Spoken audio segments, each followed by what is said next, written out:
کیا حدیث سے دین ثابت ہوتا ہے کہ نہیں ہوتا؟ آپ اسٹریٹلی اس کو پہلے بتا دیں. جی بالکل حدیث سے جو ہے وہ دین ثابت ہوتا ہے.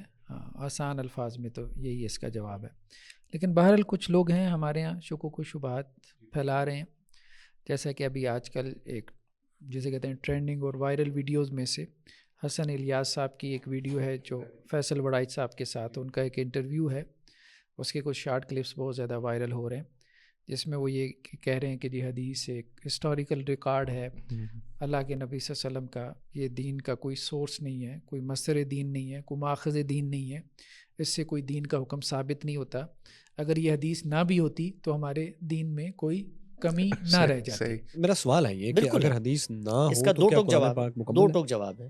حدیث نہ ہو تب بھی دین پورا کا پورا، پورے اسرار، پورے زور، پورے ایذان، پورے ایقان سے کہتا ہوں، پورا کا پورا دین مکمل ہے، مکمل ہے، مکمل ہے. نہیں، اسلام تو حدیث کا نام ہی نہیں ہے، اسلام تو نام ہے قرآن و سنت کا.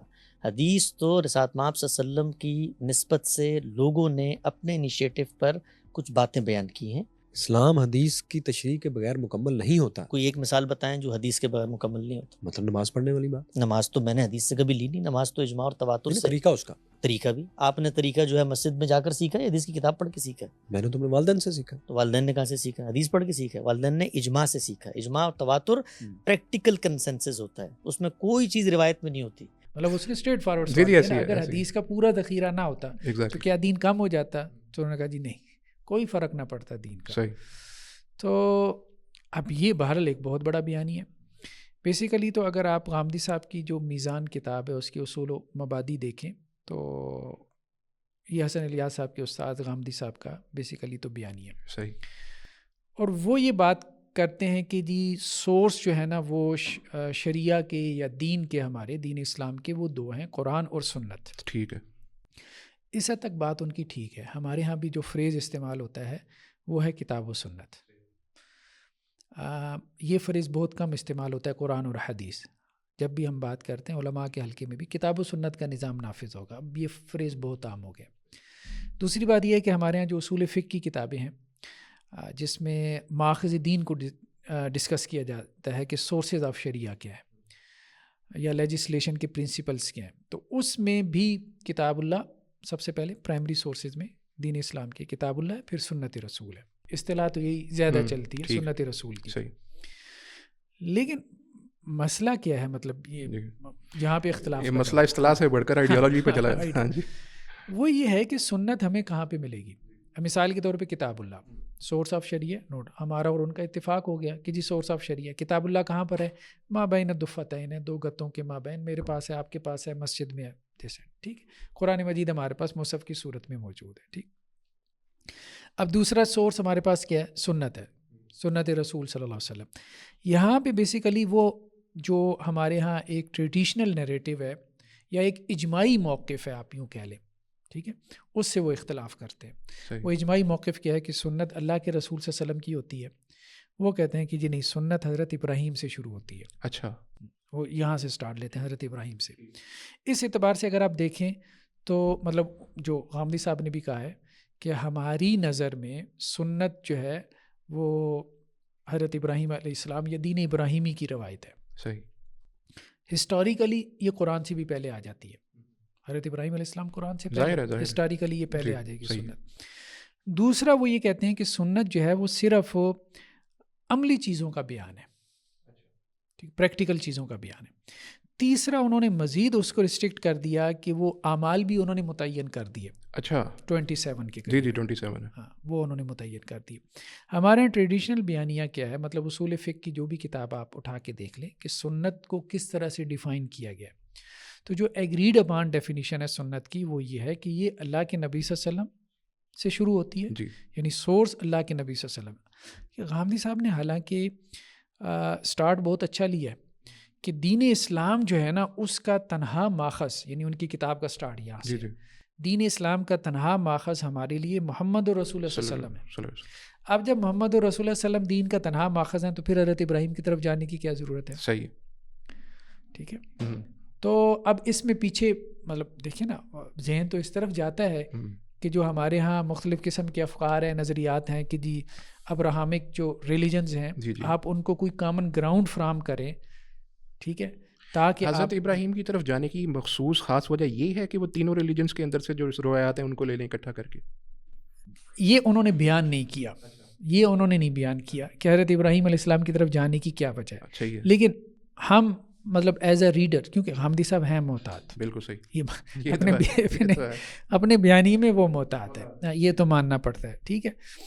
باقی یہ ہے کہ حضرت ابراہیم علیہ السلام تک جانے کی کیا وجہ تھی، تو وہ صاف نظر تو یہی آتا ہے، واللہ عالم. اب ظاہری بات ہے وہ اگر اس کو کلیریفائی کریں گے تو ان کی جو کلیریفیکیشن ہے اس کو ایکسیپٹ کرنا چاہیے. لیکن عام طور پہ ہم یہ دیکھتے ہیں سوسائٹی کے اندر یہ ایک سوچ پائی جاتی ہے کہ ابراہمک ریلیجن کو آپ جو ہے وہ ملا بٹھائیں، کیونکہ حضرت ابراہیم علیہ السلام جو ہے وہ ایک ایسی شخصیت ہیں جس کے اوپر جیوز، کرسچینز اور مسلمان تینوں جو ہے ویسے بھی پلورلسٹک ہیں، پلورلسٹک میرے خیال نظریہ انہوں نے یہاں پہ بھی اپلائی کیا. ہاں یہاں پہ لگتا ہی. تو خیر بہرحال ایک تو یہ کہ حضرت ابراہیم علیہ السلام سے نہیں بلکہ حضرت، اس لیے ایک بہت اہم بات جو انہوں نے کی اپنا حسن الیاس صاحب نے اس انٹرویو میں بھی، جب نماز کے بارے میں ڈسکشن آئی تو انہوں نے کہا جی نماز تو قرآن کے نازل ہونے سے پہلے بھی پڑھی جا رہی تھی. اچھا، نبی کریم صلی اللہ علیہ وسلم سے پہلے بھی نماز پڑھی جا رہی تھی. تو مطلب یہ ہے کہ نماز تو حضرت ابراہیم سے چلی آ رہی ہے. اجماع اور تواتر پریکٹیکل کنسنسس ہوتا ہے، اس میں کوئی چیز روایت میں نہیں ہوتی، لکھی ہوئی چیز نہیں ہے. نماز رسول اللہ سے پہلے بھی لوگ پڑھ رہے تھے. تو ہمارے ہاں یہ سنت کا کانسیپٹ نہیں ہے، ہمارے ہاں سنت کا کانسیپٹ یہ ہے. اب ظاہری بات ہے کہ جو نماز وہ پڑھ رہے تھے دور جاہلیت میں، قرآن تو یہ کہتا ہے کہ سیٹیاں بجا رہے تھے. ما کان صلاۃ من البیت الا مقام و تصدیہ، تالیاں پیٹتے تھے، سیٹیاں بجاتے تھے، یہ ان کی نماز تھی. ٹھیک، تو اب ہمارے دین نے تو اس نماز کا تذکرہ نہیں نہ کیا. ٹھیک ہے، دور جاہلیت میں کچھ اعمال چلے آ رہے تھے، ایون کہ حج بھی ان کے ہاں بگڑی ہوئی صورت میں موجود، طواف وغیرہ بھی کرتے تھے، اسی طرح ننگے ہو کے بے لباس ہو کے طواف کرتے تھے. ٹھیک، لیکن بات یہ کہ یہ تو وہ دین نہیں تھا نا. اصل میں یہ ہے کہ اللہ کے نبی صلی اللہ علیہ وسلم سے سنت کا آغاز ہوتا ہے، کیونکہ دین اسلام نے آ کے پچھلے دینوں کو منسوخ کر دیا. ٹھیک ہے. ہاں باقی یہ ہے کہ قرآن مجید میں کہیں کہیں پہ اس چیز کا تذکرہ ہے کہ جیسے اللہ کے نبی صلی اللہ علیہ وسلم کو کہا گیا کہ آپ ملت ابراہیم کی پیروی کریں. ٹھیک ہے، تو وہاں مراد یہ نہیں ہے کہ جی آپ دین ابراہیمی کی پیروی کریں. ظاہری بات ہے اگر دین ابراہیمی کی پیروی کا حکم ہوتا تو آپ کے اوپر خود دین کیوں نازل ہوتا. مراد یہ ہے کہ ملت سے مراد حضرت ابراہیم علیہ السلام کا ایک رویہ، ایک ایٹیچیوڈ تھا دین کے حوالے سے، جو ان کی ایک کمٹمنٹ تھی. مثال کے طور پہ وہ کمٹمنٹ کا لیول اب آپ دیکھیں کتنا ہائی ہے کہ انہوں نے جو ہے وہ اپنے والد کو چھوڑ دیا. ٹھیک ہے، اپنا گھر بار چھوڑ دیا، انہوں نے جو ہے وہ اپنے بچے کو اللہ کے لیے ذبح کرنے کو تیار ہو گئے. تو مطلب بہت زیادہ ہمیں اسٹرگل نظر آتی ہے دین کے لیے ان کی زندگی میں، اور بڑی بڑی قربانیاں نظر آتی ہیں جن کا قرآن مجید تذکرہ کرتا ہے اور پھر سرٹیفکیٹ بھی دیتا ہے ان کو جو ہے وہ قرآن مجید. تو بیسیکلی اس لیول پہ اللہ کے ساتھ جو ان کا تعلق تھا اور جو ان کی کمٹمنٹ لیول تھا اور جو ان کا اوور آل ایک ایٹیچیوڈ حضرت ابراہیم علیہ السلام کا نظر آتا ہے، اس اعتبار سے اس کو ملت کہا گیا کہ حضرت ابراہیم علیہ السلام کے اس طریقے کی پیروی کریں. وہ کوئی شریعت ان کی مراد نہیں تھی. ویسے بھی بذات خود ابراہیم یہ تو آپ صلی اللہ علیہ وسلم نے، قرآن نے اور آپ صلی اللہ علیہ وسلم نے بتایا ہمیں کہ یہ ملت ابراہیم ہے، یہ ان کی پیروی ہے، یہ ان کے اعمال ہیں. تو پھر ہی اس کی فالوئنگ ہے. ادروائز اگر وہ نہ کرتے تو اس کی فالوئنگ تو نہ ہوتی، یا اس کی وہ تو ایسے ہی نا. اب ہمیں معلوم بھی کہاں سے ہوگا حضرت ابراہیم علیہ السلام کا دین اگر ہم اس سے یہ مراد لے لیں؟ وہ کہاں سے ہوگا؟ اچھا، وہ یہ کہتے ہیں، اب وہ میزان میں بھی دیکھیں نا، غامدی صاحب نے وہ نکالنے کی کوشش کی ہے نا. وہ ایک تاریخ کی کتاب ہے، کسی عرب عالم نے لکھی ہے، وہ اچھے ہسٹورین ہیں، دور جاہلیت کی تاریخ، المفصل فی تاریخ العرب کے نام سے. ٹھیک ہے، تو عرب کی ہسٹری انہوں نے تفصیل سے بیان کی. تو وہ یہ بتاتے ہیں کہ جی دور جاہلیت میں یہ مطلب اعمال اور افعال رائج تھے. تو مطلب اب ایک جدید تاریخ کی کتاب مجھے یہ بتائے گی کہ دین ابراہیمی جو ہے وہ دور جاہلیت میں کیا تھا. ٹھیک ہے، اور خود اس کے جو مصادر ہیں اس تاریخ کی کتاب کے وہ خود کویسچنیبل، ان کے اوپر کویسچن مارک ہے. تو کہنے کا مقصد یہ کہ ہمارے پاس کوئی ذریعہ نہیں ہے، سورس نہیں ہے یہ معلوم کرنے کا بھی کہ دین ابراہیمی کیا ہے.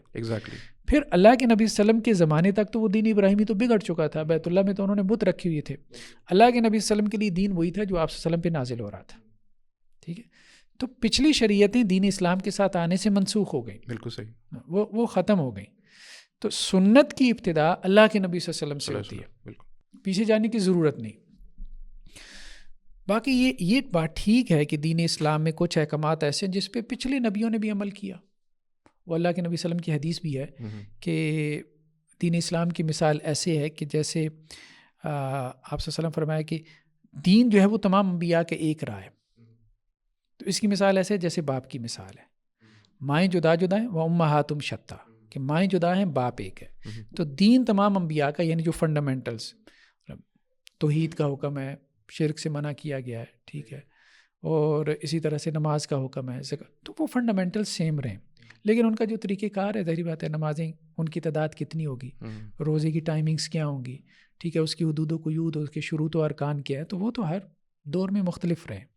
ٹھیک، تو اس اعتبار سے اللہ کے نبی صلی اللہ علیہ وسلم کی جو سنت ہے وہ بہت ڈفرینٹ ہے بالکل صحیح حضرت ابراہیم علیہ السلام کی سنت سے. اگر ہم یہ مان بھی لیں کہ وہاں پہ بھی نماز کا حکم تھا، یہاں پہ بھی نماز کا حکم تھا، ٹھیک ہے، مان لیا حضرت ابراہیم کی دین میں بھی نماز کا حکم تھا، حضرت موسیٰ کے یہاں بھی تھا، لیکن کیا نماز سیم ہے؟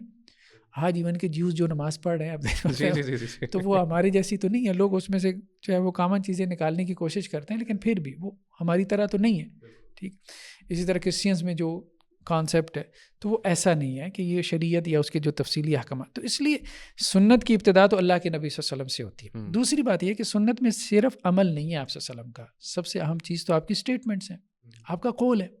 آپ نے جس چیز کا حکم دیا ہے وہ پہلے آتا ہے، کیونکہ حکم جو ہے وہ عمل سے زیادہ اہمیت رکھتا ہے. بالکل صحیح. مطلب یہ ہے کہ ایک میں عمل کر رہا ہوں اور ایک میں آپ کو کہہ رہا ہوں کہ بھئی ایسا کرو، ٹھیک ہے. تو جب میں آپ کو کہہ رہا ہوں تو اس کی اہمیت زیادہ ہوگی کہ میں ایک کام کر رہا ہوں اور آپ مجھے دیکھ رہے ہیں، ٹھیک ہے. تو اللہ کے نو ڈاؤٹ اللہ کے نبی صلی اللہ علیہ وسلم کچھ کر رہے تھے تو صحابہ نے اس کو نریٹ کیا، اس عمل کی بھی اہمیت ہے. تقریری سنت غالباً اس کو کہتے ہیں. تو وہ عملی سنت. تو تقریر تو یہ ہے کہ سائلنٹ اپروول ہے آپ صلی اللہ علیہ وسلم، کہ آپ صلی اللہ علیہ وسلم کے سامنے کسی اور نے کوئی کام کیا اور آپ اس پہ خاموش رہے تو وہ بھی ہمارے لیے بائنڈنگ. تو سنت بیسیکلی ان تین چیزوں کا نام ہے، صرف وہ چیزیں نہیں. اب سب سے اہم مسئلہ یہ ہے کہ یہ سنت کہاں پہ ملے گی. جیسے اب اللہ کی کتاب کہاں ملے گی، وہ تو چلے ماں بین دفتین مل گئی، یہ سنت کہاں پہ ملے گی. مسئلہ تو یہ مان لیا کہ جی سنت، پہلی بات یہ ہے کہ سنت کی جو اصطلاح ہے نا اس کا انہوں نے غلط معنی کر لیے. سنت کی اصطلاح کے یہ معنی تھے ہی نہیں، ایگریڈ اپان معنی تو اس کا یہی تھا. چلیں آپ یہ کہتے ہیں کہ جی ہمارے نزدیک سنت سے یہ مراد ہوتی ہے، تو ہم یہی کہیں گے بھئی آپ پھر اپنی اصطلاح بدل لیں. اصطلاح کا لفظ سلو سے بنا ہے. سلو کا مطلب یہ ہے کچھ لوگوں کی سلو ہو گئی ہے، کچھ لوگوں نے ایگری کر لیا کہ یہ لفظ اس کو ہم نے اسپیسیفائی کر دیا اس میننگ کے لیے. ٹھیک ہے، اصطلاح جو ہے وہ ایک طبقے کی ہوتی ہے، ایک گروپ کی ہوتی ہے، فرد کی نہیں اصطلاح ہوتی. آج کیوں کہے کہ جی میں جو ہے نا اردو زبان کا جو لفظ ہے نا ابا جی، اس سے مراد میں بیٹا جی لیا کروں گا. ٹھیک ہے، مطلب جہاں میری تحریر میں آپ جو ہے وہ دیکھیں، اب وہ یہی مطلب وہ جسٹیفیکیشن تو یہ کہتے ہیں نا جی ہم نے تو لکھ دیا کہ سنت سے ہماری مراد ہے.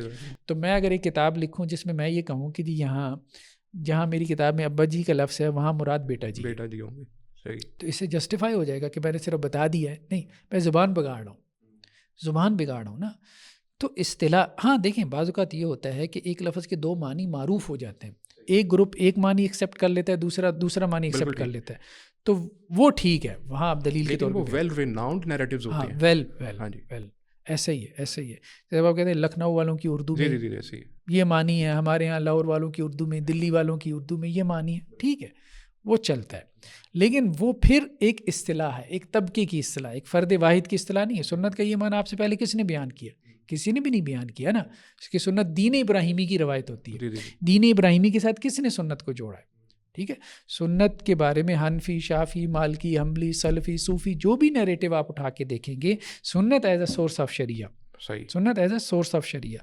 تو وہ سنت سے مراد یہی لیں گے کہ آپ صلی اللہ علیہ وسلم کے ایکشنز، آپ کی اسٹیٹمنٹس اور اللہ کے وسلم کے سائلنٹ اپروولس، اس کو سنت کہتے ہیں. تو اب یہاں آپ ایک تو ٹرم سے آپ نکل گئے، ٹھیک ہے، آپ اصطلاح کو چھوڑ دیا، ٹھیک ہے، آپ اپنے کانسیپٹس بیان کریں، لیکن اس کے لیے جو مروجہ کنٹمپریری ٹرمینالوجی ہے اس میں بگاڑ نہ پیدا کریں. مطلب ہمارا یہ اسٹینڈ یہ ٹھیک، آپ اس کا کوئی اور نام رکھ لیتے.